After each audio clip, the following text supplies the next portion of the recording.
I'm James. I teach here in the video game department. I teach marketing. And my background is primarily marketing oriented. I originally came to Los Angeles. Well, I have a BFA in painting. So I started out wanting to be an artist. And I came to Los Angeles really thinking I wanted to make movies. But the timing kind of coincided with the advent of the internet. And for some reason, even though I didn't have a computer science background, I was very analog, I was a painter, I saw the web and I just got it and sort of fell in love with that medium and have sort of been carried along on that wave ever since. And the reason I mention that is because a lot of the things I'll talk about when we get to the workshop and tools section of this presentation today is digitally focused. So I kind of come from that bias, but a lot of the things I brought in as examples are real world. So they're things that will work for anybody regardless of kind of whether you're a digital person or you're a person who's just like analog and in the real world. Is it okay if I get started? Yeah. Okay. So thank you for coming. I'm going to set up the class or the workshop this way. It's going to be like in 4 sections. And one of the things I've discovered is that actually when I tell people I teach marketing, like in the school, they're all like, oh wow, you know, I don't really know anything about marketing. And I think that that's where Art was coming from with like asking to do this workshop, which is like just some basics. And because we're all in the creative fields, but lots of times we're not so great at being able to express our own brand. And so I'm just going to go through some basics there, and hopefully it's not too redundant for those of you guys who are very deep into the marketing world or advertising. I'm going to give you some case studies, which I chose because I think they're relatable to you guys, in that they're individual artists who are working, or small agencies, all of whom are aspiring to extend their personal brand. And I have one slide for tools. This is very much like everything that I brought in today has been made using these tools. And some of them are more expensive than others, but a lot of them are free. And so I wanted to give you guys those as a resource. And then we'll jump into more of a workshop, which is intended to be more like you guys asking questions, throwing things out, talking about what you want to achieve, because then the more I know about you, I can bring resources to the table that are very applicable, not necessarily theoretical. And on that note, just going to jump in here and cover some marketing basics. Oops. So marketing is really simple. And it's so simple that it's deceptive. It's really just about coming up with what is your goal, like what are you trying to message, finding a strategy for that, and then getting some tactics to apply to facilitate that strategy. And I'm going to break each of these down. So with goals, what is your goal? That's what I was asking you guys when you first came in. But you know, just to be really specific, and actually let me read something to you. This is a book that when I started, I worked at Electronic Arts for a few years. The day I started, the head of marketing gave me this book, and he's like, you gotta read this book. And so there's a chapter in here that begins, 3 little questions. Do you want to bring a high-level marketing meeting to a screeching halt? Just do what brand consultant Greg Galley of Creative Capital does. Demand unambiguous answers from 3 questions. Who are you? What do you do? And why does it matter? And what's interesting is actually I've done that in meetings with, like, I do consulting a lot now. So I come into sort of smaller companies, and they'll be like, okay, James, tell us who you are and why we should hire you. And I'm like, well, wait a second. Before we do that, who are you guys? And it shuts the room up. It's weird. It's like people often don't know how to express that piece of it. So for you guys, you know, I'm hearing as goals being writers, directors, getting jobs as cinematographers, becoming an activist, and doing photography. Bart, you have a burgeoning photo business. So a couple of the case studies are photographers. So as far as what is your goal, does anyone else have anything they want to kind of throw out specifically that you didn't mention before? Yes. Okay. I'm a transportation activist, public transportation. Okay. And have lived car-free, which is a term that I actually branded when I decided to do this. And I'm still figuring it out, but a big part of what I'm interested in is educating, but also monetizing how to live car-free in the city, which is a daunting, like uphill, Herculean That's awesome. task that I'm very overwhelmed by. Okay. So I usually, I'm going to get to that in just a couple of bullet points here. Usually when you talk to people, at least in LA, it's like, I want to get a job, right? That's your goal. And then it becomes more like, oh, I want professional recognition, especially if I'm an actor or a writer, director. And I put define in parentheses because what professional recognition means depends on the individual. So it's kind of up to you guys to say, if that's part of it. Lots of times it's getting published if you're a writer. Some people it's sell my art, depending on what their art is. And others it's sort of sell myself. And that's like, in a lot of cases these days means being an influencer or a curator, a branded curator. And so it's almost like you're being a branded curator for Car Free, right? You're an evangelist for that lifestyle. And so, I could see, like, looking at the world through that lens, there's probably, even though it's an uphill battle to get the message out, there's a lot of stuff out there that you could be aggregating and sharing with others that basically reinforces that messaging. By the way, curators actually are the new artists. I don't know if you knew that. And what's funny is that puts the people who are formerly curators in a new position because now the collectors are the new curators. And I got this from like the New Yorker or something. And so.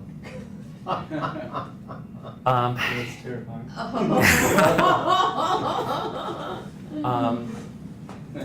The curator thing actually is kind of true. I mean, if you look at, there's this whole new generation online of people who are basically, what do you do? Well, I'm an influencer.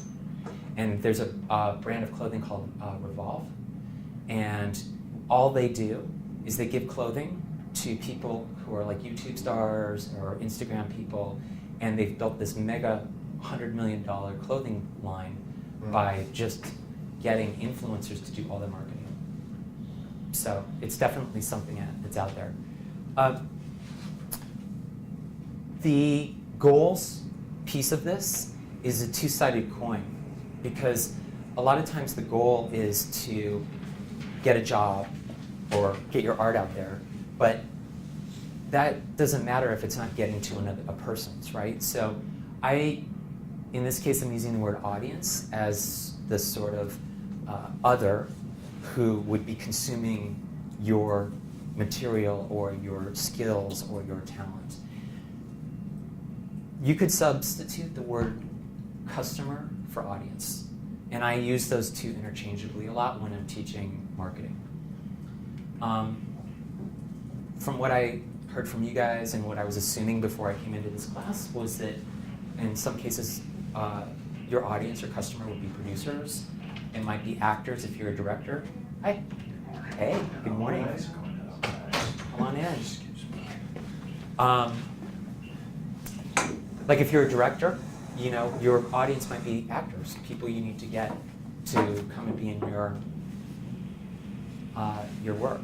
You could flip that over. If you're an actor, then maybe your customer or your audience is directors, either film directors or casting directors. Could be if you're a producer, your customer might be a studio. And if you're in any creative endeavor, especially in Los Angeles, your audience or customer may be an agency. So what we'll talk about ultimately is what are the tools and techniques you can use to interact and communicate with these audiences. In the old days, right, at least when I came to Los Angeles, this was my customer database, and it was a Rolodex. And I came to LA, and literally I had like all of these numbers that I would call all the time. This has totally changed for me now, and it probably may or may not apply to some of the things you guys do, but I use LinkedIn a lot now as my Rolodex.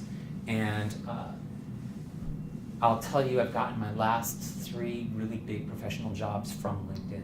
And it was from people finding me, not me looking for them. So depending on where you are, what you do, that's one tool that can be really helpful. So yeah, this has changed now, I think, mostly to digital. But what I want you to do is, this is sort of a fundamental change probably for how you guys think about things, is that you guys all have customers. We all have customers for our talent. And we don't normally think of that way, but that's how it is. And so your customer database, that is your contacts, the people you know, that's your Fort Knox. And you should protect that, you should nurture that, you should surprise and delight that group.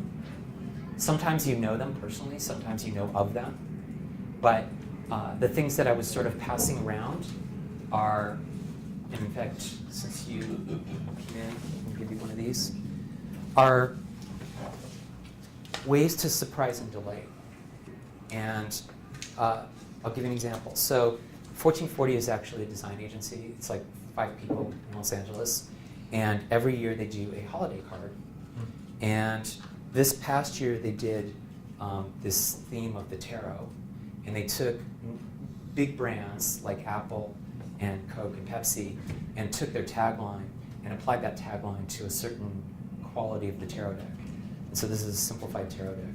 And so this is all stock photography that's coming off of Getty. And since they're an agency, they have access to those images.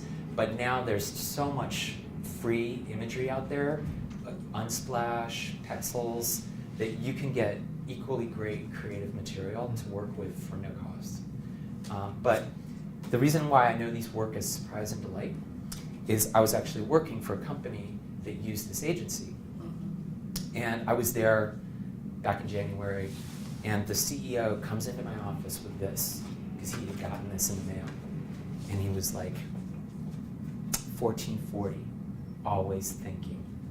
I love this. And he went over to the CMO's office and he was like, we need to be using these guys more. We're not using them enough. And so I know it works. And 1440, by the way, is the number of minutes or seconds, minutes in a day, 1,440. And so the idea is that if you're a creative person, you're always thinking. It's a lifestyle. And so that's the tagline for this agency. And this is another one of the holiday cards for 2012. And you'll see that it's interactive. So like when you give it to somebody or you get this, you touch it, you hold it, you look at it, and it becomes, this one actually you can make different sayings, as with the blocks, wherever they are.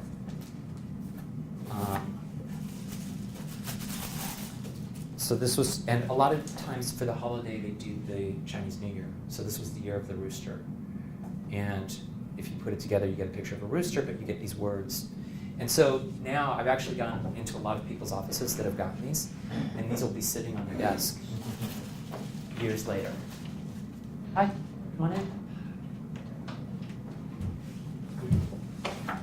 So it's a way of like, sort of being memorable. And this is the transition into strategies. So if you guys remember and this is how I teach marketing, by the way. You have your goals, you have strategies, and you have tactics. So this is the strategy section. The biggest strategy that I can recommend is know yourself. Hi, what's your name? Rebecca. Rebecca, hey. And Rebecca, you teacher? What subject? I'm teaching for the filmmaking department, producing and screenwriting. Is it REB? ECCA. And from a kind of a career perspective, or where you see yourself? Direct, write, and produce. Direct, write, and produce, okay. Occasionally other stuff, but that's the main stuff. Okay. So the reason I'm asking everyone is just because that way I can kind of cater this to the audience. So know yourself. I mean, keep a journal. I don't know how else, like, everyone has their own technique for knowing themselves. I keep a journal. My wife keeps a journal. It's just super useful. You can go back to it and reference it. Another strategy is be the authority or be an authority. And so by that I mean be the authority on car free, right? Like be the one person who knows everything about that topic.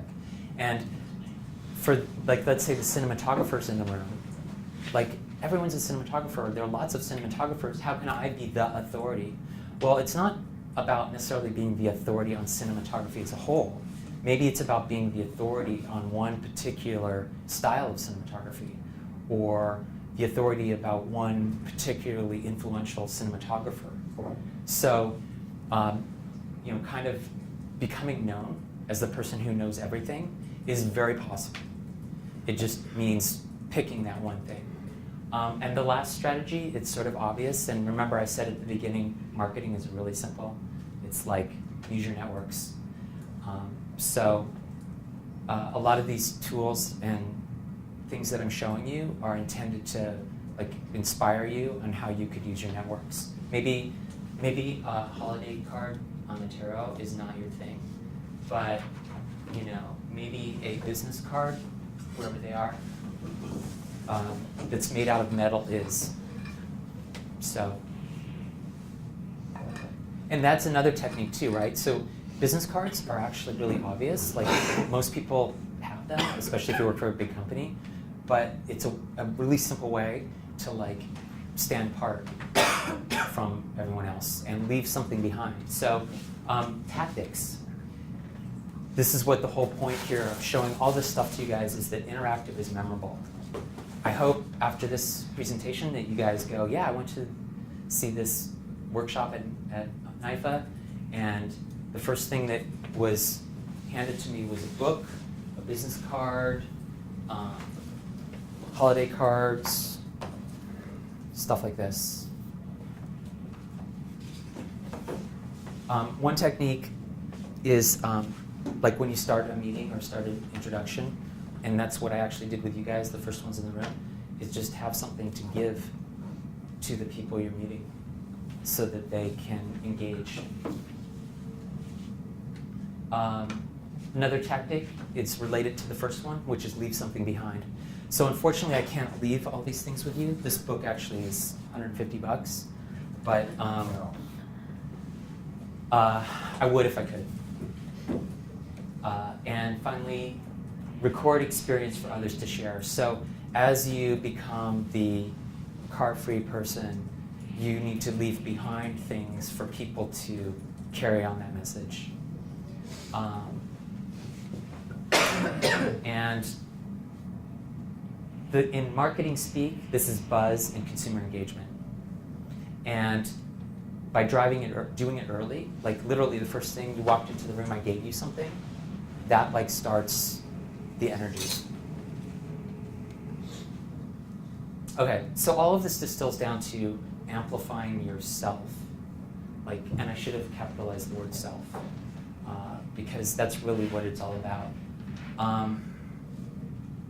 So who are you? I sort of put that out at the beginning, but what your job I think, is to be successful and move forward, both from a personal brand and from having a career in this city, is being able to say who you are in one word. And that's super hard to do. And my one word has nothing to do, like if I told you my word, you guys would be like, what does that mean? How does that apply? But I have one word, and I hang everything on that. And I don't usually tell people, but I at least use it as a tool to guide my interactions and my journey as I go along. The next sort of obvious piece of this, and as people in Hollywood, we're all kind of like, yeah, what's your log line? You know, what's your elevator pitch? Who are you in one sentence? Who are you in one paragraph? So you kind of need these cascading, scaled versions of who you are, so that depending on the situation, you can explain it or convey it.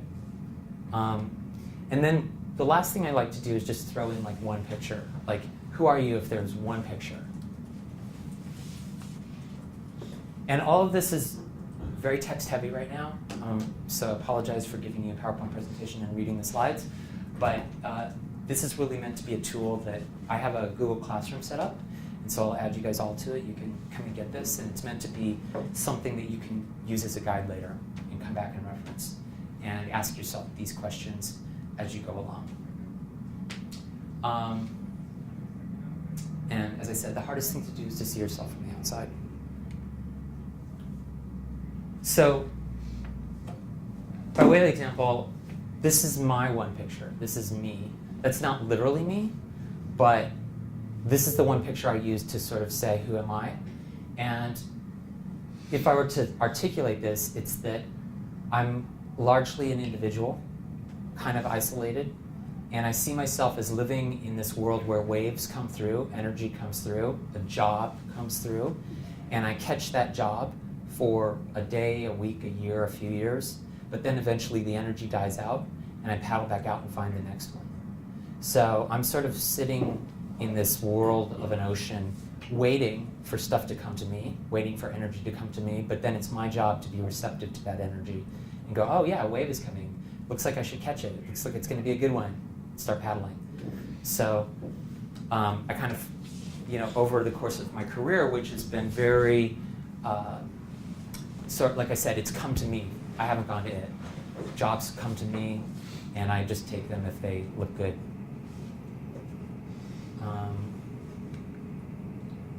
So to conclude, after you go through this cycle a few times, you should be asking, what are your successes? And what worked, what didn't, and what to do next. And again, by way of example, this works. I know for sure this worked, which is awesome. Another thing that works is this book is actually, well, it costs $150 to get this printed. It's basically free to make it. If you have any, basically this was done at Shutterfly. I don't know if you know Shutterfly, but basically you create a free account, you upload a bunch of images, you arrange your text, you format each page, and it's all finished for you digitally online, and you don't pay for anything until you actually order the book, which is an amazing thing. So this book was created as a pitch piece for a new business. And in that sense, it's worth it. Like if you're going out and trying to raise $1 million to start a new business, $150 as a tool that you can leave behind is actually very good return on investment. And so, what to do next? Well, actually, I've been around dozens of these books, and they work. They're amazing. People are blown away. And this one's actually kind of a little bit more expensive because it opens and it has this flat fold. There's no crease. But, Shutterfly is just one example of a company that will make these for you and give you all kinds of options. So, what worked, what didn't, what to do next? I'm going to stop here for 1 second and also pitch this book. So this is a business book. Have you guys heard of this or seen it? So Jim Collins is a Stanford professor. He teaches, I think, economics. He, starting about 20 years ago, got his students together and they researched public companies. And the reason why they did that was because public companies have to disclose everything, like all their financials. They also have a lot of newspaper articles written about them, so it's really easy to get an inside picture on how companies work if you study public companies. So he took 11 companies that had been tracking the market. So basically, you know how the stock market sort of generally goes like this? And most companies sort of, they sort of follow that. So he took companies that were doing that for 15 years, tracking the market, and then within the space of a very short span of time, like maybe 1 or 2 years, they did this, and they started to exceed the market by 3 times or more. And they had to do this for 15 more years. So when he distilled down like the thousands of public companies that are out there in the world, he came up with 11 companies that did this, where for 15 years they were steady, and 15 years or more they grew like crazy. And he also compared them. He found like matching companies in the same business, same size, same scale, that were also public, that did this along the way, but that instead of turning, just kept tracking straight. And so then he took these 2 groups, there was 11 in each group, and he compared them. And he figured out what happened right here. And that's what good to great is. And the thing, he sort of basically distills it down. There's about, I think there's 7 qualities that those companies that went to great had in common. And the one that always resonates for me, and it resonates like as an individual professionally, is this notion, it's called the hedgehog concept, which is basically figure out the one thing that you do and just acknowledge that and do that. Be the best in the world at that. It's, again, it's simple, but it's also hard.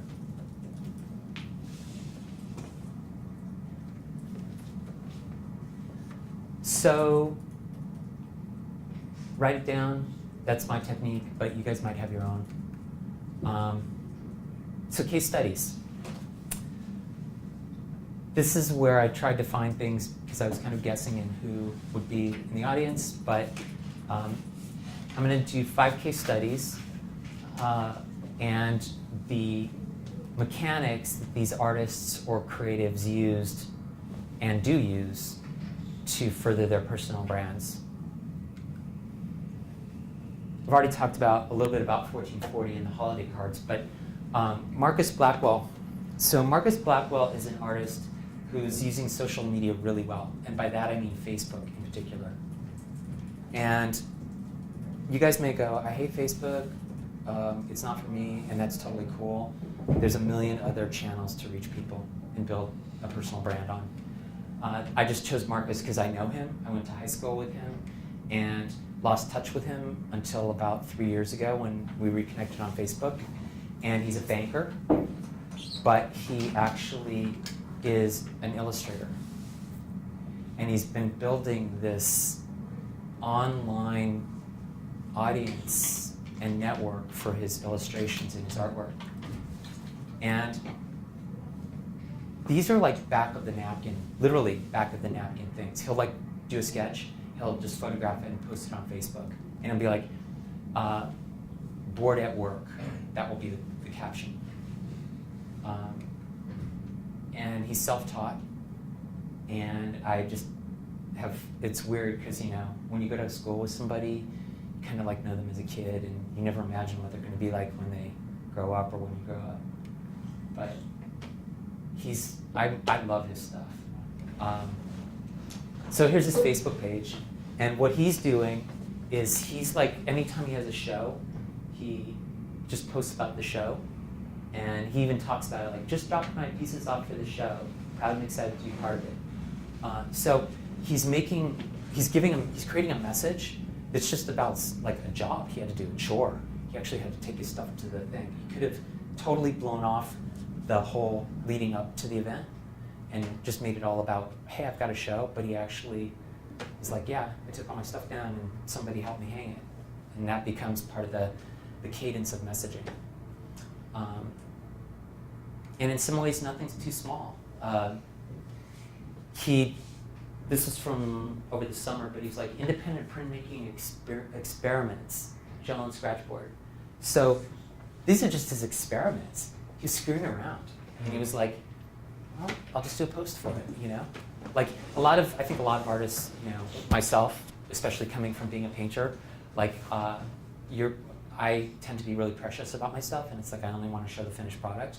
But I think there's just as much value, and Marcus is demonstrating that in showing the journey. A little bit of a segue, but are there social platforms that you actually that are your favorite that you like and that you feel are, you know, Facebook has gotten some criticism because Yeah. of people sharing information, but that you think are solid? Yeah, and I'll definitely go into that. Just as an aside, I mean, I personally don't. I mean, this is the ironic thing, right? I teach marketing, and my career is marketing, and I freaking hate social media. It's killing me. It's killing my soul. And it's So do I. ironically, especially with video games, that it's all about social media. Reddit, Twitter, Facebook. It's like you have to kind of be immersed in that world. And so it's a huge dichotomy. And the other half of this too is, since it's like a little bit of a segue, is, I mean, you guys have heard about Facebook and all the privacy stuff, but do any of you guys have like a Facebook business page? Have you ever interacted with one? Okay. Have you ever uploaded, like, I don't know what your database is, but if you have like, let's say a bunch of emails that you've collected over the years, I don't know if you've ever uploaded those emails to Facebook? Okay. No. So Facebook lets you do that. Like, let's say you've collected 1,000 emails over the last 10 years of people you've worked with or whatever. You can upload those all to Facebook. Facebook won't tell you anything about them individually, but in aggregate, it will dissect the shit out of them. It's like, it'll come back and tell you the demographics, like gender breakdown, age breakdown, location breakdown, economic breakdown, married, single, you name it. And it's this incredibly powerful set of knowledge that lets you understand the people you know really well, or the people who are your customers or your audience. And based on that information, you can generate thousands of ideas to talk to just to those people. I mean, like if you knew your audience was like, let's say, in a certain age group, like over 45, you wouldn't be creating content about Pokemon Go, right? You'd be creating content maybe about healthy living or buying a home or whatever. And so it really allows you to do that. So I'm hugely torn as a marketing guy because ethically, this stuff really crosses the boundary for me. But from a business standpoint, it's insanely powerful.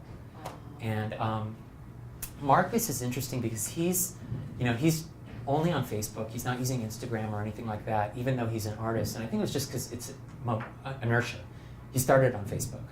And so now he's even doing things like, he's sort of a poet too. So he'll write down the things that he's sort of expressing and doing in writing. And he's not afraid to put that out there. I don't see him going like, oh, someone's gonna steal my work or my ideas. Because it's all too personal. You can't recreate Marcus. There's only one Marcus. And his work is so distinctive. You know, he's like the hedgehog concept. He has this one thing he does it really well. Again, more of his work, he does a lot of mixed media, so paintings, drawings, illustration, writing. But I have come to depend on him. He does a job for me, which is, I'm his audience, I'm his customer. I'm not really paying him yet, but I think there's a couple of his drawings I want to own. So at some point I'm going to go to him and go, hey dude, I really want to buy that drawing. So he's cultivating right now. He's nurturing and surprising and delighting his customers. He's starting to have articles written about him, so there's more fuel to the fire there. He's in Columbus, so this was in the Columbus Navigator. And he has a website. His website's really down to earth, and that's sort of a way of saying it's kind of undesigned. And you'll notice that it says up here there's this big banner. This site was designed with the Wix website builder. You know, design your site today, start now. So you guys have all seen the commercials for Wix, probably, or Squarespace or Weebly. They all let you have a free account and have your own free website, except if you want the free version, they put their brand on it. So here's an artist, he's not paying any money, he's got a website, he just has to live with the Wix branding. And for like, probably $20 a month, that can be turned off. And so again, it's interesting, he's a great artist, but I wouldn't call him a great web designer, and I don't even think anyone designed this site per se. And all it is just his portfolio.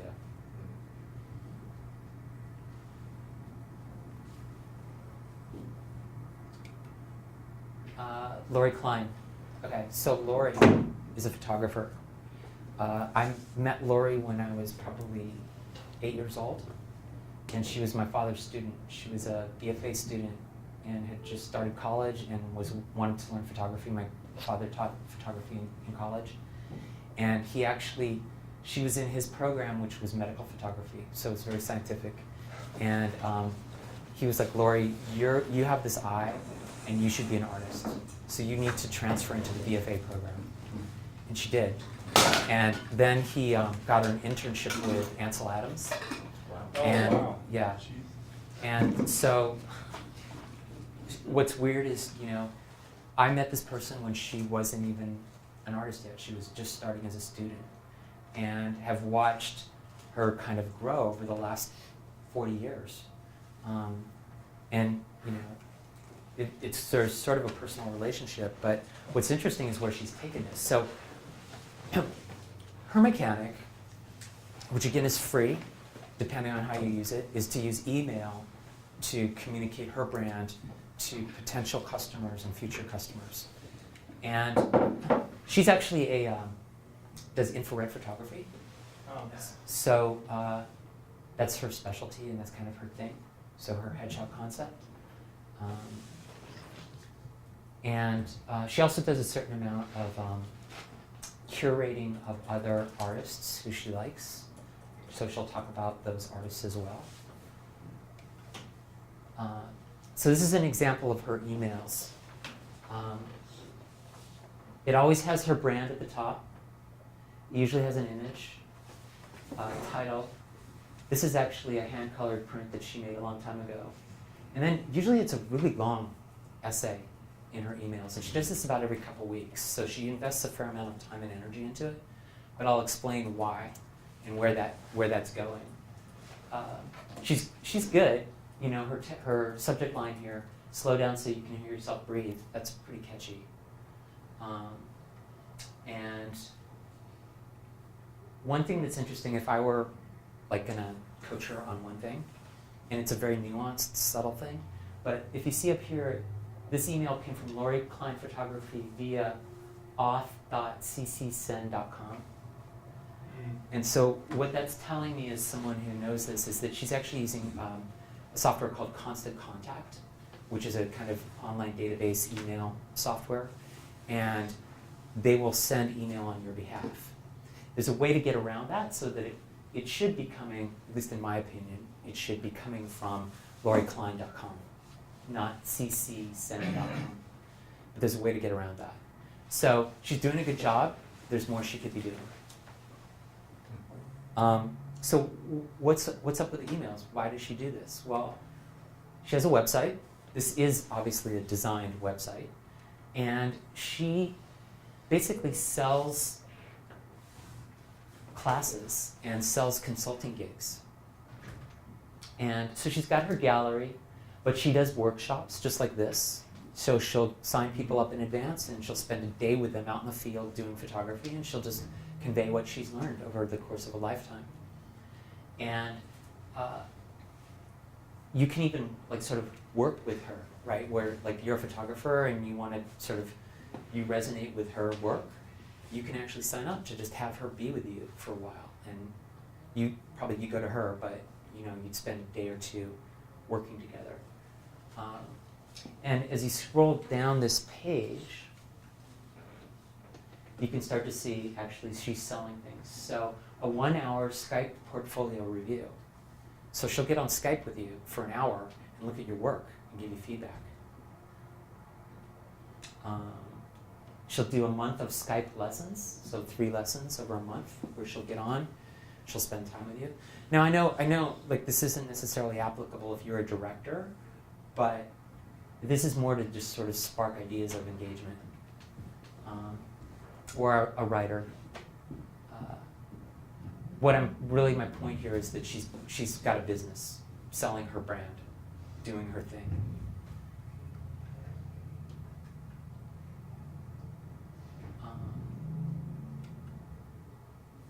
Okay, so next case study is Joey L.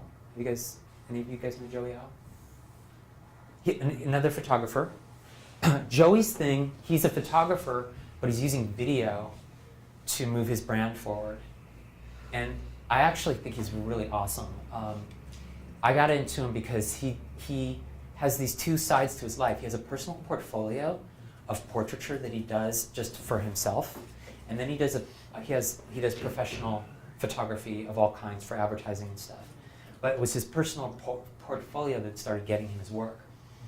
He actually went to India and photographed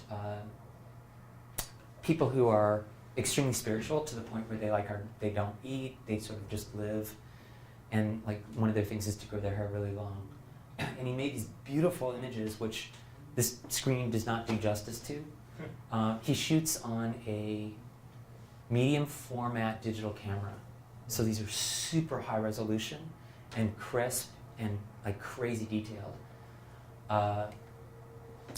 And this is all from the same series, which was the one that turned me onto him. But this guy, his story was he used to be a software engineer in India, and he decided to give it up to just like live on the banks of the Ganges and be a spiritual man. So yeah. So this is all photography, and I said he does video as his mechanic for getting his message out there. And now he's transitioned, right? So now he's commissioned. He does a lot of people in Hollywood. So Joey uses video as a way to extend his brand, and he has learned from joeyl.com. So he actually, at this website, sells video classes, and some of them are paid and some are free. But in all cases, it works just like an online store, right? You'd be like, okay, I want this one, $30, put it in your cart, check out, and then on the back end, the video is unlocked, and you get this video in perpetuity, which is his 1-hour lesson on cinematic color grading. So he's a guy who's really into the tools and the technology of his craft, and he's becoming the guy for basically teaching this kind of stuff through a combination of giving away provocative content and also stuff that's useful.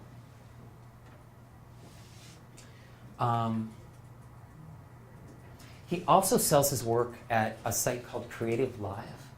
I don't know if you guys are familiar with that at all. It's sort of a marketplace for artists who want to teach.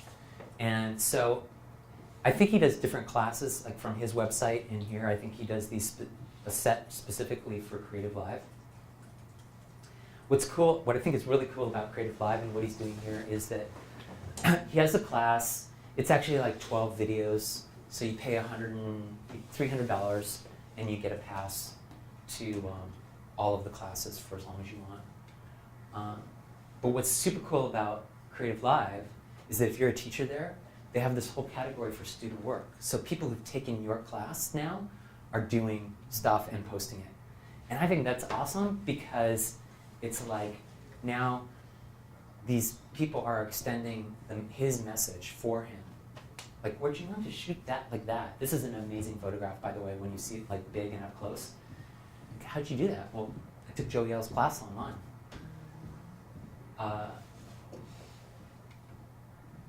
And now if you Google Joey L, what's interesting, the first thing that comes up is the Creative Live lesson, and then his website. And you can see his website there's a blog, photos, gear list, and contact. So it's kind of the main things you need to reach out to this guy to hire him. And he even has a Wikipedia about him now.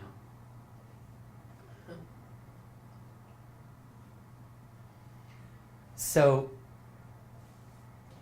with Joey L, what you don't know is that he has some buddies who follow him around with video cameras and shoot him while he's doing photography. So there's a certain amount of it's not coming out of nowhere, it's not magic, and it's not necessarily easy, but it's how he's generating all of this stuff. So those are two photographers who are kind of extending their brand, building their brand, Lori and Joey. Marcus is an illustrator and a fine artist.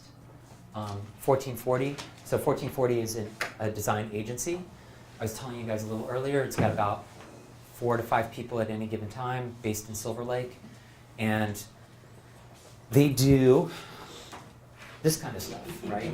So a company that's doing like a startup is like, hey, we need a book to sell our idea to investors. Can you design the book? So they do that, but then as a way of generating kind of ongoing buzz, they have these holiday cards every year. And everyone now is like, what's their card going to be this year? So they've really built a kind of expectation and a following. And this is also the business card. So, and this business card, I believe, was manufactured in Canada, and I think it's fairly expensive to make. I think they're a couple bucks a piece. So you don't want to just be giving them away if you buy them. But the reason I bring this in now is because since this card was made over the last 2 years, basically you can get anything you want manufactured on demand in China through Alibaba. And anything you can think of that you want to make, you can get designed and built and made and really cheap. And so I expect if they go back and reorder these or redesign these, they'll probably source them from China. And that's another one of the tools I was going to talk about, was how you can take advantage of essentially the internet to reach skills and tools and resources that were normally out of reach even just a few years ago. So yeah, 1440. Let me see if there's anything else. So I showed you guys the holiday cards, showed you guys these. So they, every year, starting in December, they're like, we got to start making our holiday cards. And so these are wooden blocks that they bought from Michael's, and they printed these out on color paper, just cut it, spray mounted it on. And so it took the whole team about 3 days just sitting around making blocks, spray mounting this stuff, boxing them up, and getting this printed, spray mounted, sourcing the box. But again, I've gone into so many people's offices who've gotten these now, and they're up, they're on the shelf, they're on the wall, they're on the bookcase, and people collect them. So it's a way of really leaving an impression and leaving something behind. It's work, but it pays off for sure. And those went to their current clients? Current clients and even just contacts, right? So people who were not clients, but who maybe just through business ended up talking to them or something. And again, they vary, right? So this was a lot of work. This was actually relatively easy once they had designed it, because these were printed and manufactured probably at a local print shop. And when you print in volume, prices get really low. And these, it's amazing. You'll be blown away. You can make stuff that you think, oh, I would have to go to a store to buy that. But you're like, no, I made it. Wow. It's so cool. So yeah, holiday cards. And then what this all, to me, distills down to, this is sort of where I'm starting to frame my personal brand as a person who teaches marketing, that my approach to marketing is passion marketing. And it kind of comes from video games where, in video games there's this term fanboy. And basically, it's this rabid fan of some video game, a Call of Duty. Yeah, I've played Call of Duty for over 500 hours, you know, and I know everything about the game. I'm a huge fan. And fanboys, fangirls, more gender neutral is this notion of being an advocate or being a passion marketer. And the point is that you need to be your own best fan.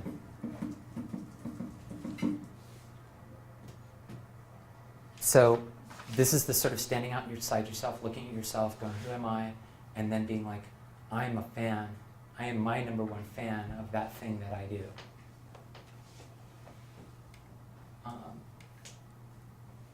So you are the ultimate fan of. And I'll go back to my cinematography analogy. You're a cinematographer, you're influenced by something. Either it's other cinematographers or it's a movie you saw.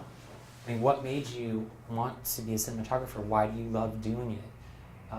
And whatever that thing is, that's the thing you're the fan of.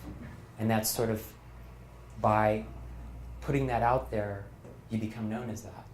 And, you know, hopefully it is really something you believe in. And that's where also a lot of people, like, they suddenly get to that point and they're like, you know what, that really isn't me. And I think a lot of us run into that. So then you have to find whatever the real thing is. And I think that that's what these guys all have in common. I mean, Joey, Lori, they all have this, they've become kind of the ultimate at what it is they do. I mean, Lori, it's infrared photography and teaching infrared photography and also teaching in this kind of spiritual style that I know she got from my father, who was like a science teacher, but he made you, when you were learning science, you had to become an artist first. That was his philosophy. Marcus, again, very spiritual, very much coming from authenticity. So the last one, completely different. Do you guys know Mr. Money Mustache? No? Okay. So this is someone who's building a brand using community. And this is not art at all, but it is advocacy. And Mr. Money Mustache is this guy who lives in Colorado. He's married, he has a son, and about 8 years ago, he was working as a software engineer, and he decided, you know what? I'm an engineer. I love being efficient. I'm going to make my life so efficient I don't have to work anymore. I can live entirely off my savings. And I'm going to blog about it. So he started doing that. And so basically, his whole thing now is he is the #1 guy for this thing called FIRE, which stands for Financial Independence, Retire Early. And so he completely explains, you know, here's how you get, if you have to have a car, you should have an electric car, and here's why. And he does the whole thing. He's like, but you should really ride a bike, and here's how you live like car-free. And he's also like, you know, you look at, like, we live in this very consumer society, and he's all about, like, here's how you can still eat anything you want and eat really well without spending $30 a meal or $5 for a cup of coffee. And this is what he does. So and you can kind of see his website looks like it was started like 8 years ago because he hasn't changed it since he started it. And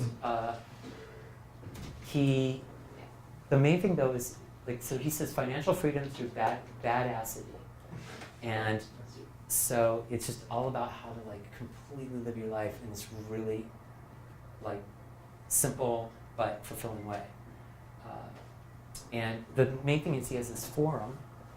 Before I get to that though, I'm gonna scroll down. If you scroll down on his site, you'll see that actually now he's featured everywhere. Huffington Post, CNN Money, he's interviewed all the time. He used to have this business, like when he was first doing this, like his blog, he would review credit cards. He would be like, what's a good credit card to get? Which one has the lowest interest? Which one has the most perks? And so he would go out and get like 30 credit cards, and he would review them.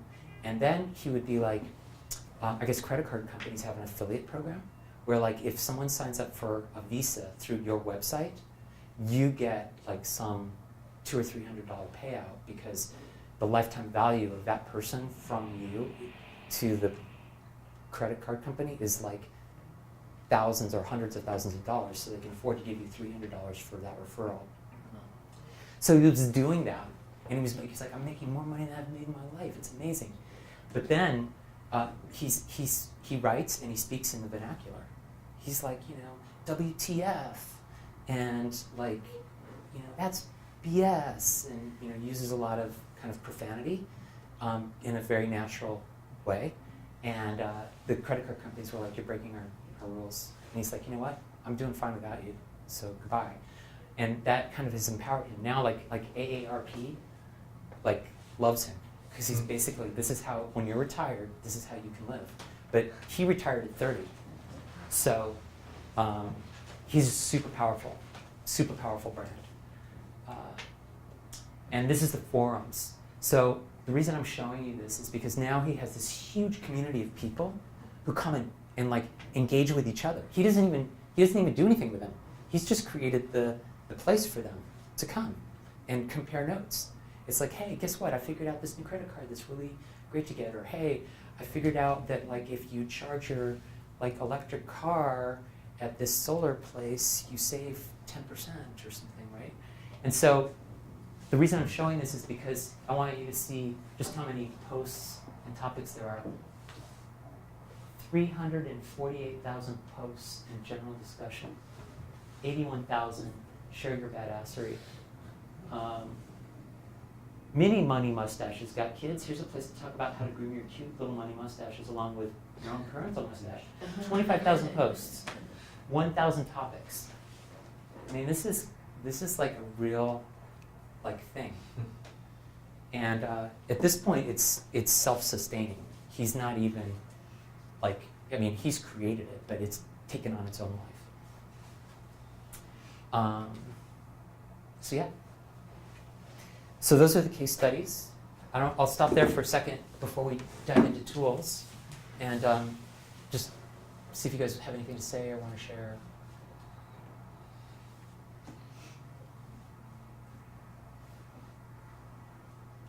Could you talk more about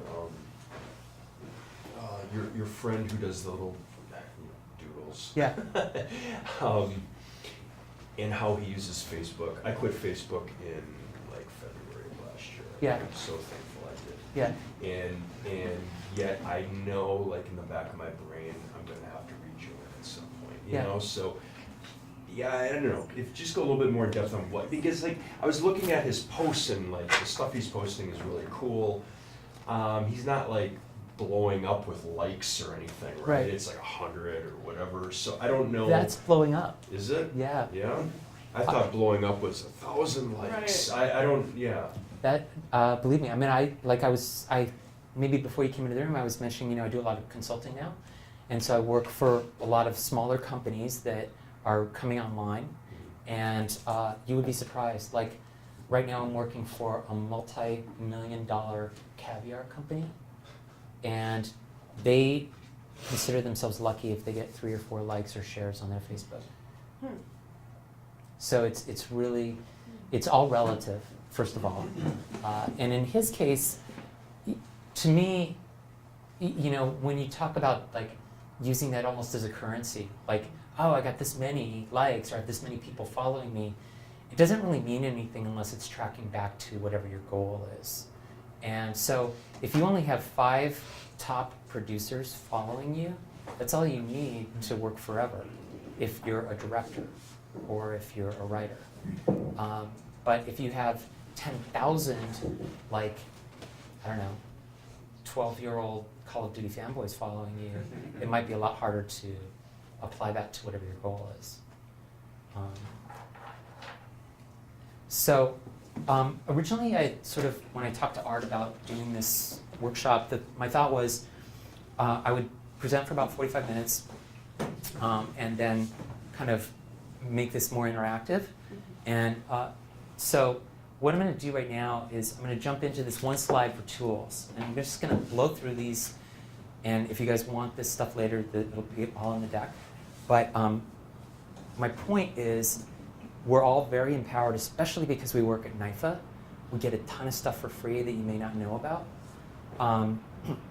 So Wix, Squarespace, Weebly, and WordPress are all website, self-publishing website things. So if you decide you want to have a website, you can have one in under 10 minutes at one of these services. They usually charge between $9 and $26 a month. They're all very tricky. They like say $9 a month if you subscribe for a year. Yeah. Otherwise, it's $26 a month. But just recently, I found out Squarespace. We have a deal with them, 50% off if you're a NYFA. What? Yeah. Oh my god. Where'd you find that? Yeah, right. How Yeah, it's only for the first year. Only for the first year, but still. Is it only for one site or? The way Squarespace works is it charges, you buy one site, you can build multiple sites, but then you pay for each one if you bring them online. So you can design offline before you start doing anything, and then you can sort of publish. It's still, I'm sorry, where did you find that out about NYFA off, that NYFA discount? because, so I'm teaching web design Yeah, for right. this school now. Yeah. And the students aren't necessarily coming from a computer science background at all. So originally the class was supposed to be, here's how you write HTML and CSS and code, and nobody's into that. It's all about this. So as I was going through, we were doing audits of all of these services to see which would be best for the students, and we just stumbled across that. I logged in, I created an account. It's like, hey, you're at NYFA. It literally came up and said, hey, you're at NYFA. We have a deal for you, 50% off. Any EDU email address. Oh, okay, yeah, right.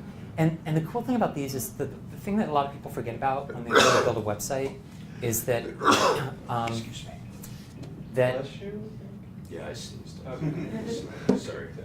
In between. is that there's actually a lot of stuff happening behind the scenes. It's a living, breathing piece of code, and you're much better off using these services than trying to do something yourself.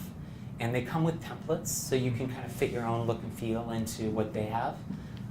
But they're responsible for security, upgrades, keeping the site live. If you've ever gone to a website that's been down and your heart stops and you're like, oh shit, this won't happen, at least if it does happen, somebody else's problem.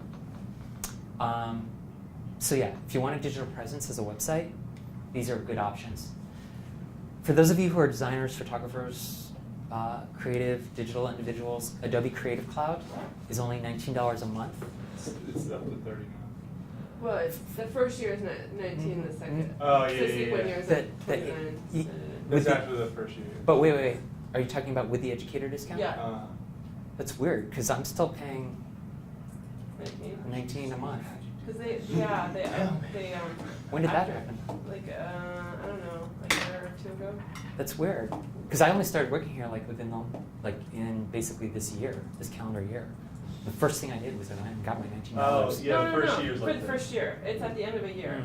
Mm. So when that spikes Okay. up. Yeah. Even at that, No, no, it's it's not a still good an deal. Yeah. insane deal. Oh, yeah. Insane deal. Photoshop, InDesign, Illustrator, Premiere, what else? After Effects. I mean, it's crazy. You could also build a website for free. Through Yeah. Adobe? Oh, through Adobe, right? Mm. Oh, yeah. Yep. Microsoft Office. Did you guys know we get Office for No, free? and I've been paying for it for years. Oh, man. Free. So thank you. You mean from using our NYFA Yep. accounts? Yep. How do we do that? You Google Microsoft Office Educator, and it'll take you to some sort of hidden page. And then you just validate with your email address. So Oh, then, free stuff. but if you put that on your, if you put that on your computer, then you have to use your NYFA email to. Register it, yeah. Just to register That's it, but that doesn't mean like you have, like, I have 3 computers, they all have the same Office install on it from the same account, and I'm doing fine. And I just go up to whatever computer I'm working on, and like, oh, I need PowerPoint, boom. So, That's awesome. You need 25. Oh, man. What you got? MailChimp. So Lori Klein is using Constant Contact, which is a competitor to MailChimp. MailChimp's actually in my opinion, easier to use, and it's much cheaper because they have a free option. As long as you're under 2,000 contacts, like 2,000 people in your database, it's free.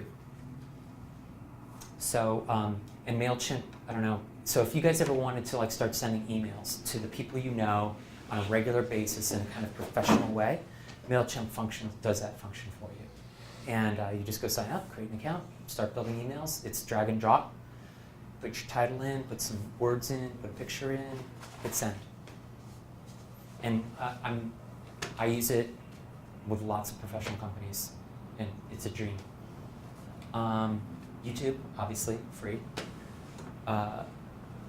YouTube is the second biggest search engine on the planet, by the way. So Owned by the first. owned by the first. So if you want to get found, YouTube's a great place to get found. Instagram. So Instagram was bought by Facebook, so they're part of the evil empire now. But what's interesting is that pretty much everyone I know under 35 only uses Instagram now, unless they're creatives, and then it's any age. Then But- they jacked, Snapchat's whole forum, Mhm. so. What's any, you said any age? Oh, I just Any mean like age. any age. Yeah, Oh, like I just yeah. mean like my friends Uh-huh. who are over 35 are all on Instagram, but they're all creatives. Yeah. They're marketing, photography, I see. art directors, and then everybody under 35 just by default is on Instagram and doesn't use Facebook.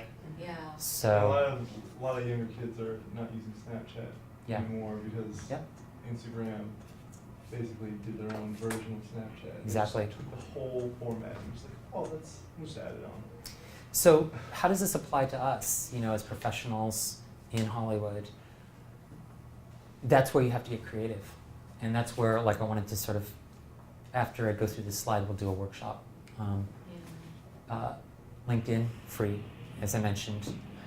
Freaking gold mine if you fit the profile that LinkedIn resonates with, right? So for me, I'm like a corporate guy. I get jobs in big companies usually, and those recruiters just sit on LinkedIn looking for people. And I've had all my jobs come to me through just cold calls from recruiters. IMDb Pro, $20 a month. So those of you who are in the business and IMDb matters, if you do IMDb Pro for 1 month, I think you can quit after that, but you can use that month to update your profile. We also have an account, the school has an account through the library. Oh, okay. And so I think it's a limited number of people who can get on Mm-hmm. at any time, but it's a great like resource Yeah. if you don't want to pay for it. Yeah.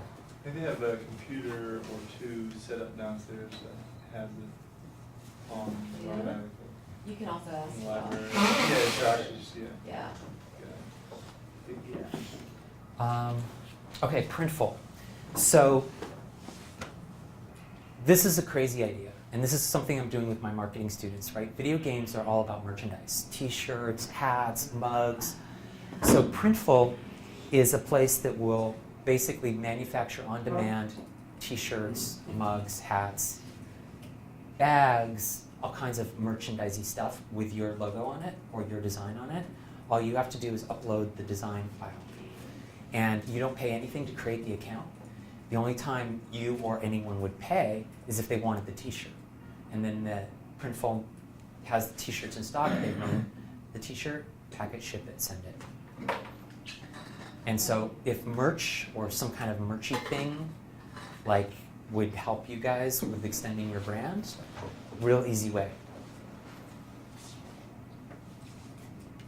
Shutterfly. Again, if there was some reason why having a book like this, maybe if you're a cinematographer and you wanted to like get high-res photos of some of your signature frames and just sort of do a kind of like Francis Ford Coppola style coffee table book, you could do it. You could make the whole thing for free, and then when you needed it, actually just make the investment to get the book 1 time or 2 times.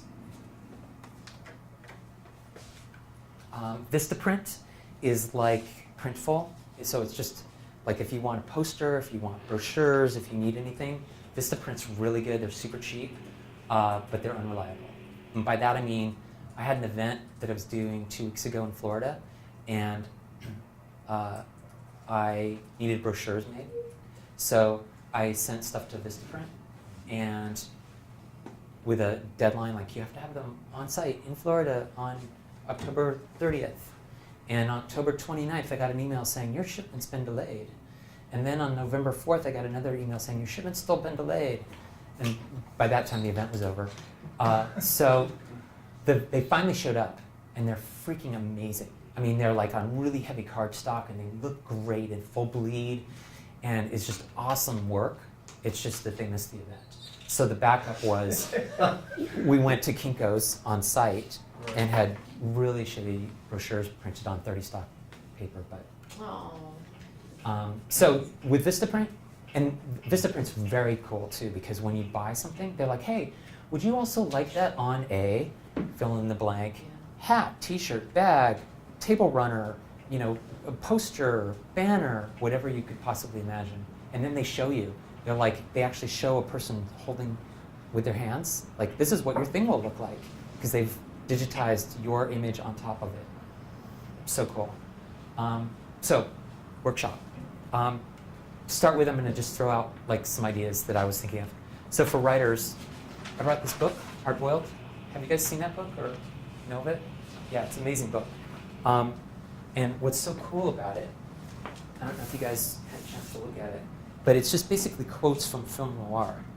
And when you look at it, it's completely out of context. It's like, here's a quote from a movie I've never seen or heard of. And it's got the character's name and what they said. And it's like entertaining to read. It's like, here was the line. Live fast, die young, and leave a good-looking corpse. John Derrick, petty criminal from Nick Pretty Boy Romano from Knock on Any Door, 1949. So what if you're a writer and you have business cards made that has a favorite line from your screenplay? Not from the other screenplays, but from your stuff. And so, like, on one side is your name and your profession and your contact information, and the other side is a very provocative quote. It works out of context. And so if I got that and someone said, hey, I'm a screenwriter, here's my card, and I'd flip it over, I'd be like, oh, that's cool. Like, it's interactive. Interactive is memorable.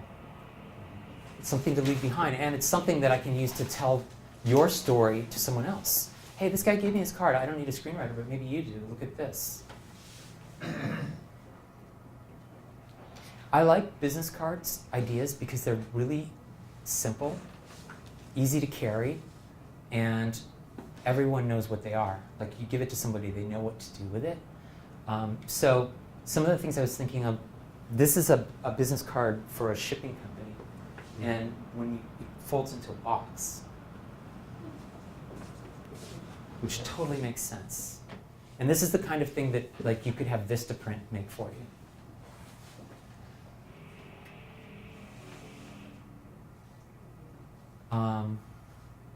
This is a business card idea for a photographer. It's just like looking through the lens. And so you've got, you know, frame marks, battery, and then, you know, someone can look through that. So it's interactive, it applies to the subject.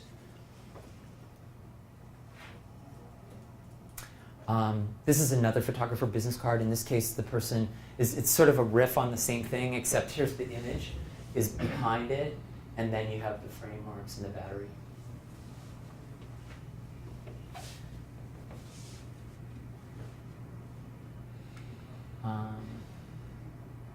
So it can be anything, right?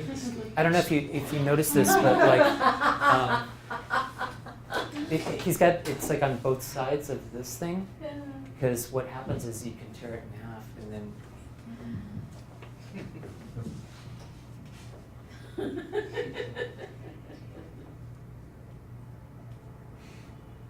So these are all ideas that are really, I mean, they're easy to execute. And it's all about the creativity, which is what this school has in value, and all of you guys have, is we're all creative. And this is the last one. This guy took the old iPhone and made the whole thing into a business card.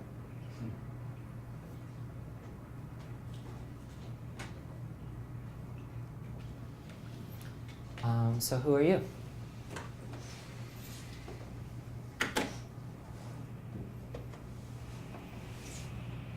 And maybe, if you guys have like, oh, this is what I do, what are your ideas? Or maybe collectively we can come up with some stuff. I mean,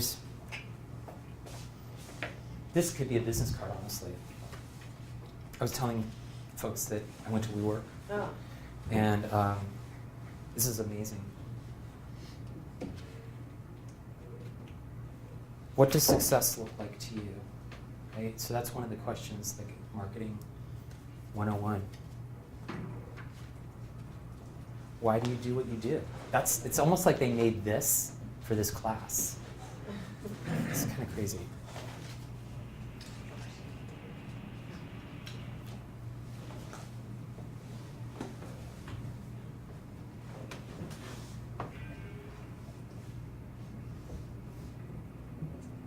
Oh, so I was going to tell you guys, so my one word is Soul Surfer. And I got it from a movie like 1986. It was about this kid in Arizona who learned to surf in a wave tank and won a contest to Hawaii. And then when he got to Hawaii, he was like this out of his element guy, and he ended up befriending some old Hawaiian surfer who taught him how to surf for real. And he started winning contests, but then he was like, you know what?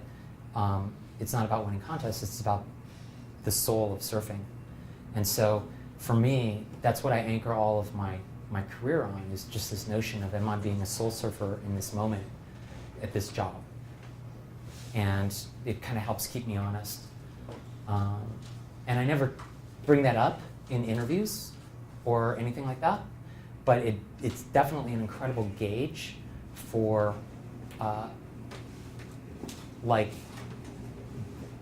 knowing whether or not something is right, like being in interviews. And now I'm like, I'll go into interviews and I can tell like within, I think recruiters do this too, right? They can tell when you're interviewing somebody like right away if they're the right person. And now it's this, for me, it's the opposite. It's like I can tell if this is the right job.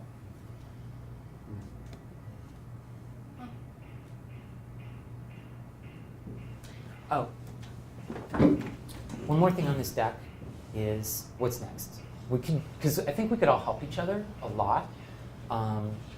Like I was saying, I'm not a film guy or a cinematography guy, but I would love to have some video for some of the things that I do.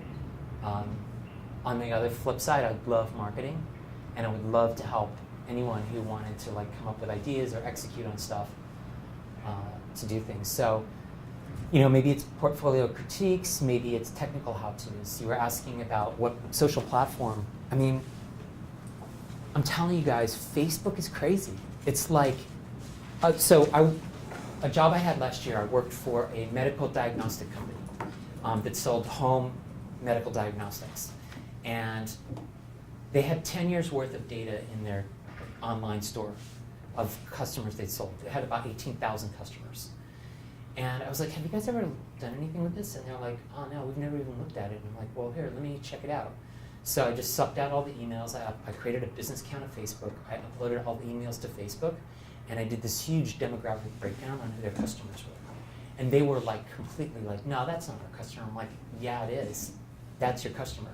And they were like, no, we know our customers, and they are not that demographic, that age group, that whatever. And I was like, well, they are, because they all have Facebook accounts. So Facebook's able to map the email address and know exactly. I mean, here, check this out.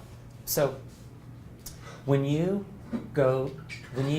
transition in life, usually, if you're on social media, usually you post stuff like, hey, I'm getting married, or we're expecting, yay, congratulations, or my daughter's going off to college. Okay, so without knowing anything else about you, I know that if your daughter's going off to college, there's a bunch of stuff I could sell you. All I got to do is put an ad for you, for a mini refrigerator in front of you, Oh my God, in the dorm you're going to need a mini refrigerator.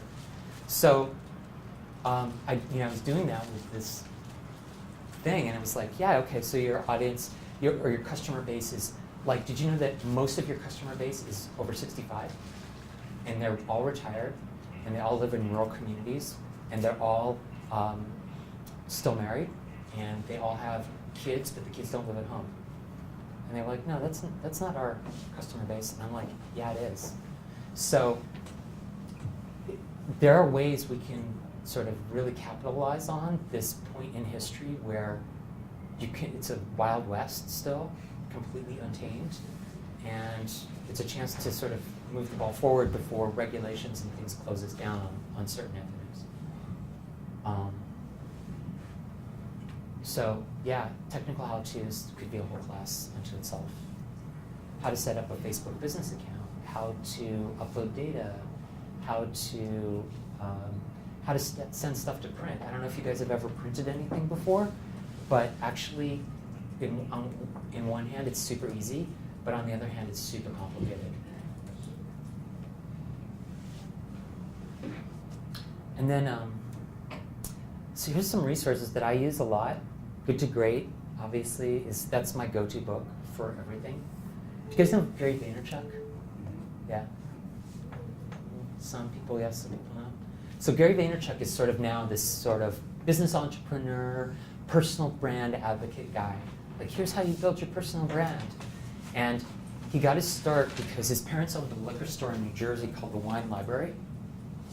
And when he was a kid growing up, he was too young to drink, but he would work in the store.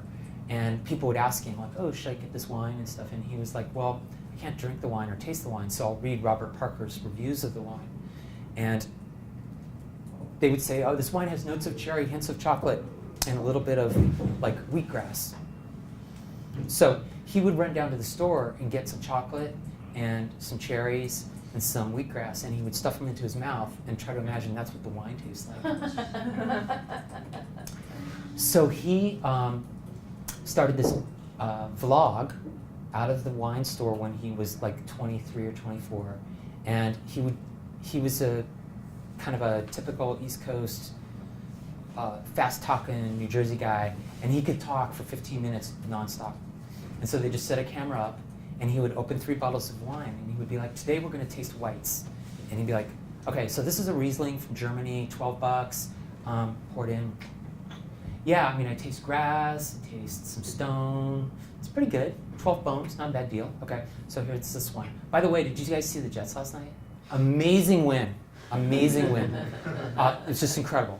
But, okay, so anyway, this is a white from France, and blah, blah, blah. And he would just talk about this stuff. And so he did 1,000 of these. And he became so good at it that he could go up and basically talk about any brand in this kind of freestyle way. And now he's this sort of entrepreneur who does this. But the value for us is to go back and watch his very first podcasts when he didn't have any of this planned out. He was just a guy trying to sell wine. And he was just like, we've got this on sale today. We've got a case of this. So if you come down today, I'll sell it to you for, like, he's always like 20 bones a bottle. So, he's really good for that. Tim Ferriss is another person. I don't know if you guys have heard of him. He wrote a book called Tools of Titans, and he just interviews people and asks them how they live their lives. And another resource is a book called Words That Work. And this is one of those things where it's like, marketing is really nefarious. Words That Work is written by a guy named Frank Luntz. Frank Luntz has worked for a lot of political administrations. He is really good at taking ideas and sort of coining terms that in some cases mean the opposite of what the thing is. So there was a thing in the 80s where I guess there was a law trying to be passed that you couldn't, if you passed inheritance down to your children, you would be taxed on that. That money would be taxed. And it was called the inheritance tax, right? And sounds like a good thing, right? You know, if you've got a lot of money and you pass it down, it changes hands, there should be some taxation, right? And he's like working for the guys who didn't want their stuff taxed. So he's like, I got an idea. Let's call it the death tax. Who wants a death tax? Death tax, man, that's bad. That sounds terrible. Are you kidding me? Are you gonna vote for the death tax? No freaking way. So he just branded this thing the death tax, and they managed to keep it from happening. So he's wrote this book called Words That Work, where he basically explains how he does this, how he takes ideas and language and can make them do anything. So it's sort of like Voldemort. It's like black magic, and it's super scary and unethical, but at the same time, it works. So if you're trying to move things forward, knowing these techniques, you can be like Harry Potter instead and use them for good.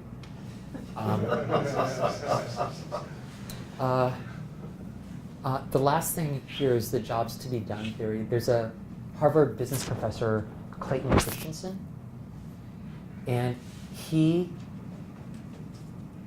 came up with this idea that everything is being hired to do a job. Everybody and everything. Like, the reason I bought this was to get a job done. The job I need to get done is flipping through these slides. So when I was needing that job done, I was evaluating things like price, functionality, etc. And so he talks about, you have to think of everything in those terms, but when you do, it's actually really awesome. Like, he was hired by McDonald's, and they were like, we want to sell more milkshakes. And he was like, have you guys heard this story? So he was like, okay, let's figure out what job milkshakes are doing for people. So first of all, let's go see when people are buying milkshakes and who's buying them. Turns out half of McDonald's milkshakes are sold before 8 a.m. What? Yeah. Really? Yes. It's an awesome breakfast. It's a Jesus. great breakfast. So you got a long Show commute. us. You want something to keep your hand busy while you're driving. Can't get a bagel because you need 2 hands to spread the cream cheese and it gets messy and crumbs drop everywhere. Banana, you end up with a banana peel, and plus you eat it too fast. But if you have the right milkshake, you can have an hour commute and keep your hand occupied and get filled up while you're going to work. And as soon as they discovered that, they were like, wow, the job that they're hiring the milkshake for is to entertain them and fill them up while they're driving. So guess when the other half of milkshakes are sold?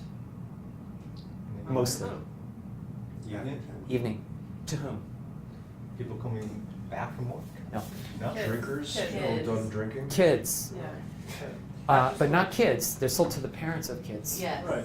And the reason why is because long day, end of the day, parents, like they've been saying no to their kids all day. No, you can't have that. No, you can't have that. Finally, like, Mom, can I have a milkshake, please? Okay, yes, you can have a milkshake. But guess what? It's the end of the day. They've been in the restaurant, and parents are like, let's go already. And so it turns out the milkshake that was doing the job in the morning was the wrong product to do the job at night, because the parents wanted to say yes to something easy to say yes to, but they didn't want to stick around for an hour while the kids drank the milkshake. So McDonald's did this whole thing, and I don't know if this is still true, but this was what happened in, I think, the early 2000s. They would change the dilution of the milkshake at night so that it was faster to drink. Really? So That's crazy. the idea here is that the milkshake is doing a job for whoever hires it, right?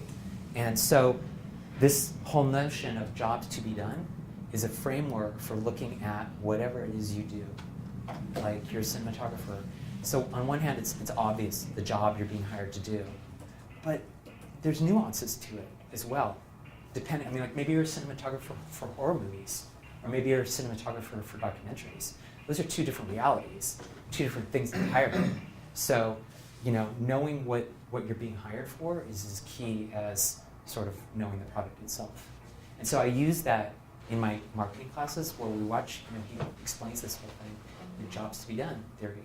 And once you see the world through that framework, it actually, things become really powerful.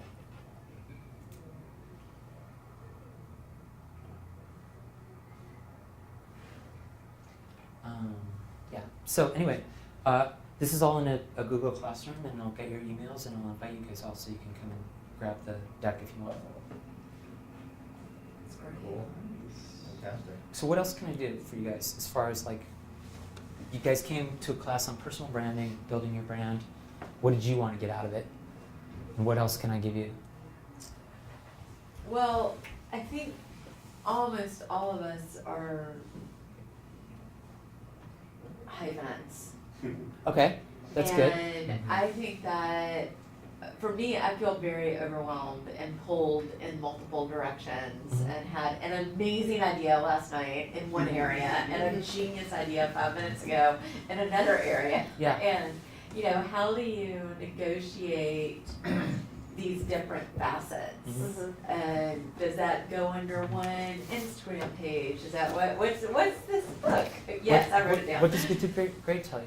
I know. Well, Good to Great says that one of the things that, it's actually not a chapter title, but one of the main things that these companies decided that made that leap did was they said no to like 90% of the things that were in front of them.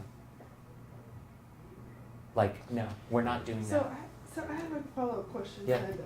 So, like, for me, I'm a hyphenate, but I want to focus on certain aspects of the hyphenate and not others. Like, there's some that I sort of feel like I got tracked into, if you will, right? Mhm. So what, at that point, you know, and then I was given the advice right out of grad school. I went to grad school later because I had a different career prior. You know, say yes to everything. And I'm still a little bit early career. So how do I negotiate that? I know, Right? right? It's like, that's just it. I've heard that as well too. And right in improv, Mm-hmm. that's the rule. Right. Say yeah. yes. Yeah. But we're talking about business here, and not like in business. It's a little bit different. It's like it's much more concrete, at least in the framework that I'm using it in. Right, business in that like we're all making a living off of what we're doing, and building a personal brand. I think is about building a brand that sells.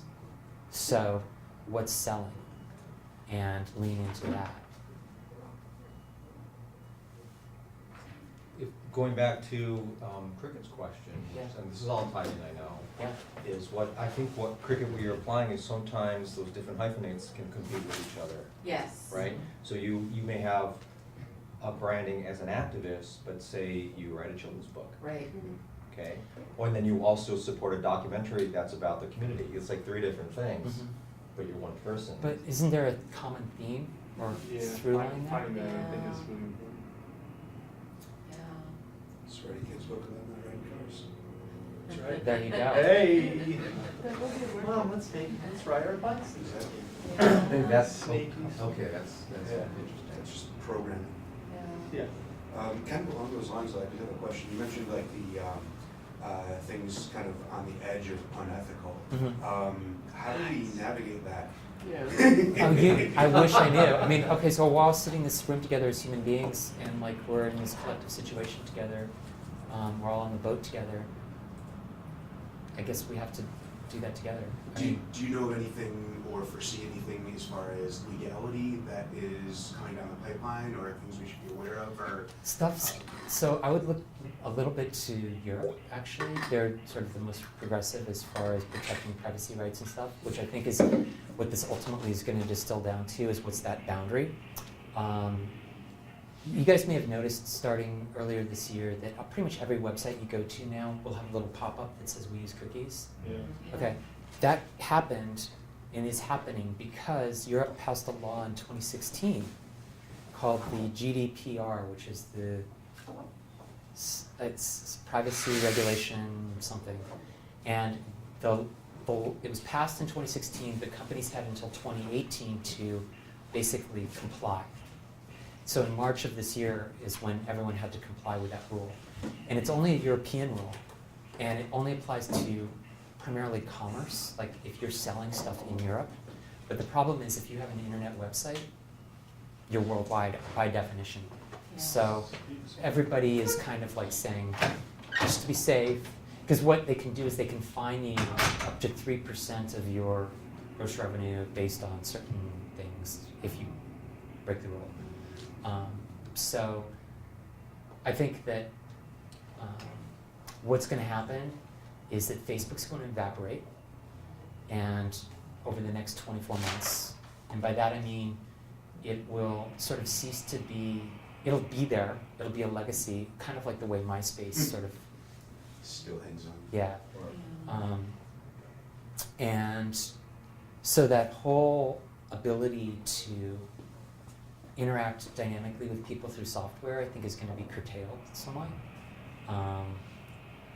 Yeah, I mean, I totally struggle with this. I mean, like, once it is like a magic trick. You're like hypnotizing people into like, buy my shit. And there's a guy who teaches at Tisch, New York. His name's Scott Galloway. He's like their head of marketing. And he has this video you guys should watch on YouTube. And it's only 20 minutes long, but it's a rant about Amazon, Apple, LinkedIn, no, Amazon, Apple, Facebook, and one other, Google. And he talks about how those 4 companies collectively are like the 5th largest country in the world as far as GDP goes. Yeah. 4 companies are as big as countries that are hundreds of years old. And he talks about how, and he's a marketing guy, he teaches marketing. So he's like, his goal is to inform his students on how to do just exactly what he's complaining that these guys are doing.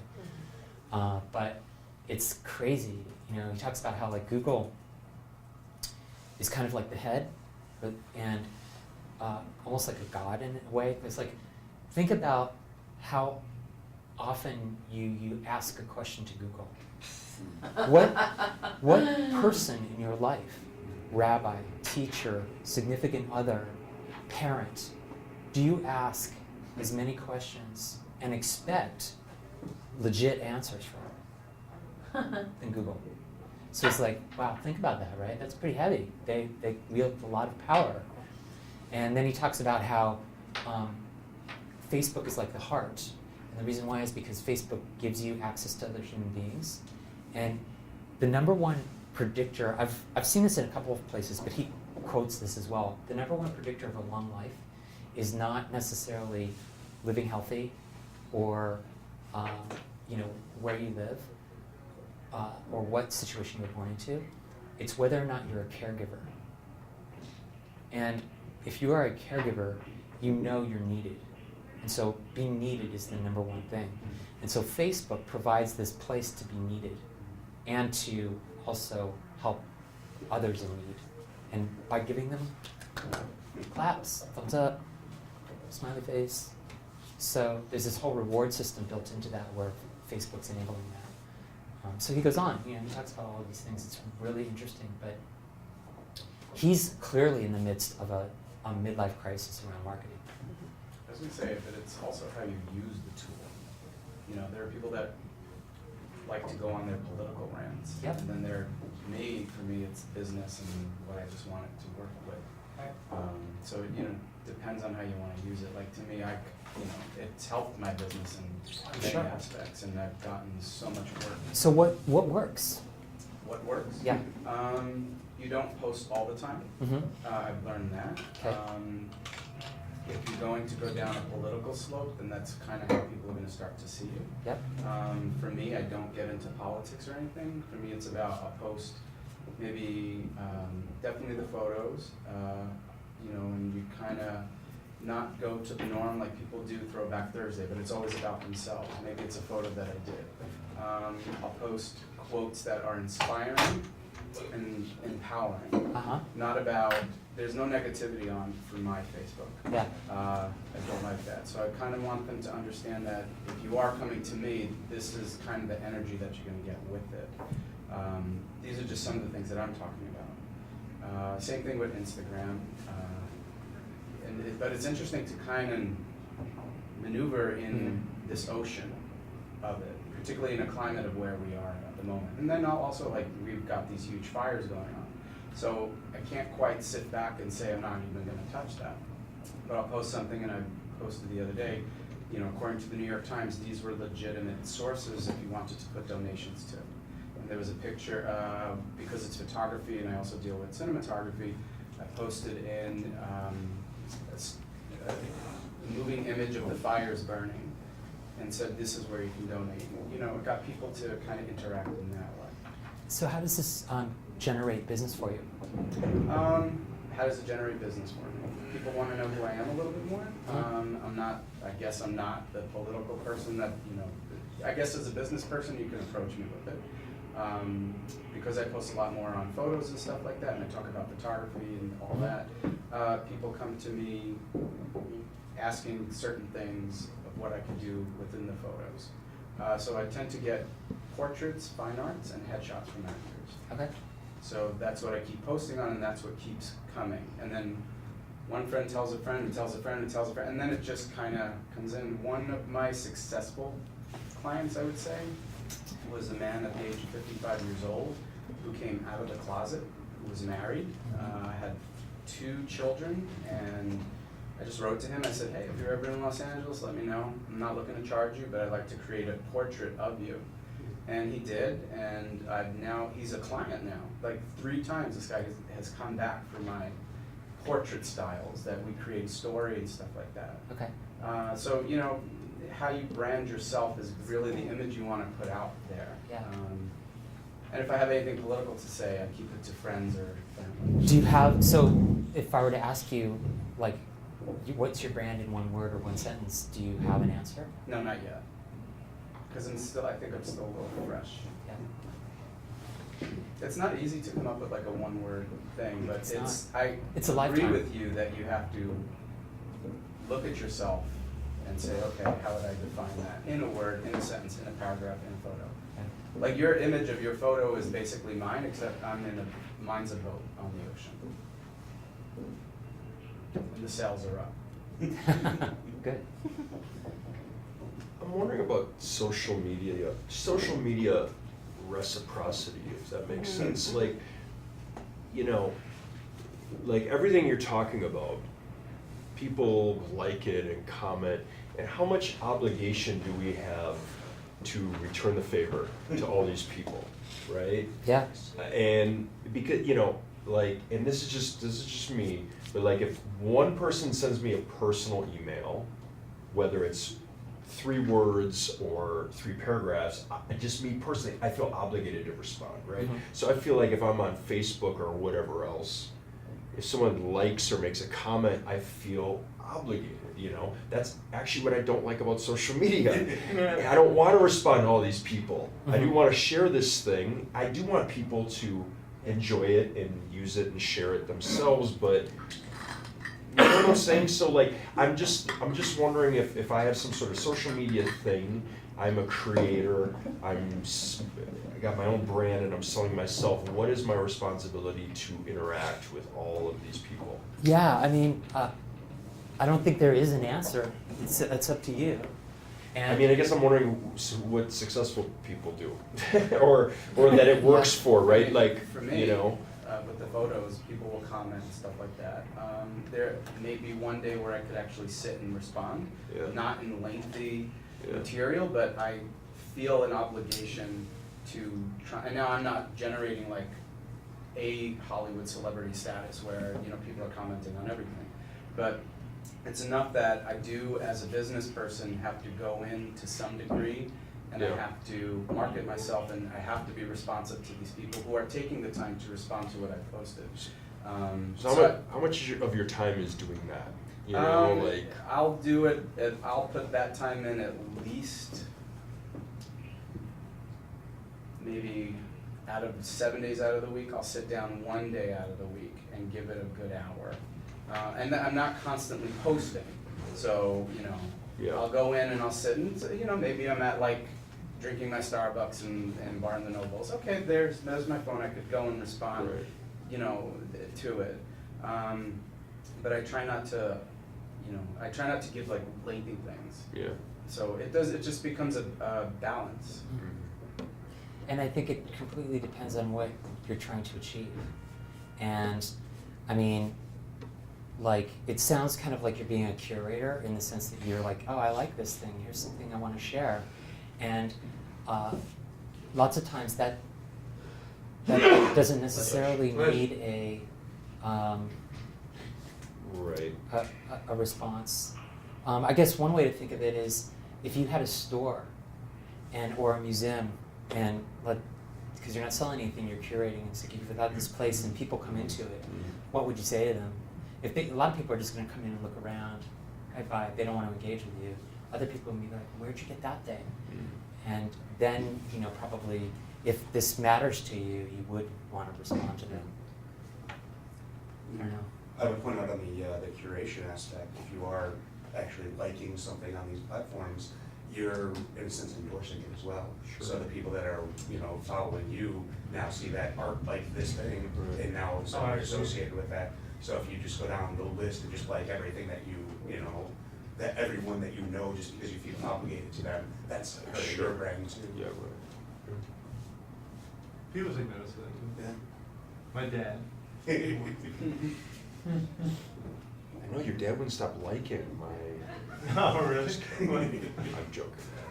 No, he always comments. He's just like, I saw that you like this. I saw that you like that. Or Oh. It's always kind of like you have certain advocates inherently, and when parents, like obviously big advocates for you, get involved in things like social media, they often internalize everything that you like. Sure. And think that's yeah. So there's been lots of discussions, positive and negative. Do that, So I just find that interesting, and how powerful it is. Really. Because I've had the opposite of that happen. Well, with my kids, I like stay as far away as I can from their social media. Yeah, exactly. How old Set are up they? your identity. And I don't 13 wanna- and 16. Oh, yeah. Jeez. It's Yeah. pretty cringy. Yeah, Yeah. yeah. So that's another thing too, is that they're on platforms that I'm not on, right? So, or that I don't resonate with, I should say. I mean, I'm on like Instagram, but it's not a thing. Whereas for them, it's like a constant thing. And that's the tricky thing too, is that we were in this window where anyone could reach out to anyone else, but now it's more becoming these walled gardens. Like on Instagram, you kind of have to, people aren't going to necessarily find you. Like I think you need to have a mutual, like, hey, what's your Instagram? Oh, this is mine. Whereas in the old days on Facebook, it was just like you must know so-and-so because you know this person. And so Facebook would feed you stuff, and then you'd just be like, click, connect, click, connect, click, connect. And so that's how I got all of my stuff. But now I haven't had any new connections for months, maybe. But yeah, so, and again, as far as building my personal brand, Facebook's not a thing anyway. It's all LinkedIn, right? The rest of the stuff that I offer is